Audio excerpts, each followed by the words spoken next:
Sebanyak 441 siswa SMP Negeri 1 Makassar mengikuti UNBK, sementara untuk SMP terbuka diikuti 49 siswa.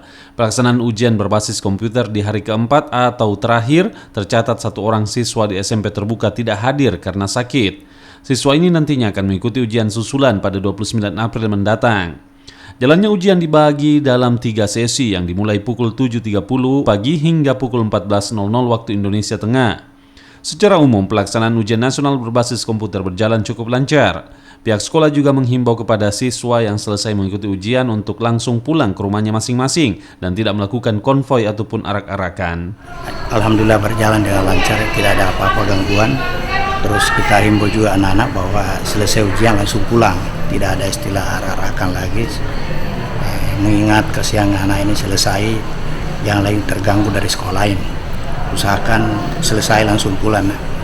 Yang kita himbau tadi sebelum masuk ujian, kita himbau sebelumnya. Ternyata selesai langsung pulang semua. Jadi kita sekarang ini sesi kedua yang menyusul sesi kedua. Alhamdulillah berjalan lancar juga. Di Makassar, Sulawesi Selatan, kurang lebih 23.000 siswa sekolah menengah pertama mengikuti ujian nasional berbasis komputer yang dimulai 22 April hingga 25 April 2019. Arif Tirtana, Kompas TV Makassar.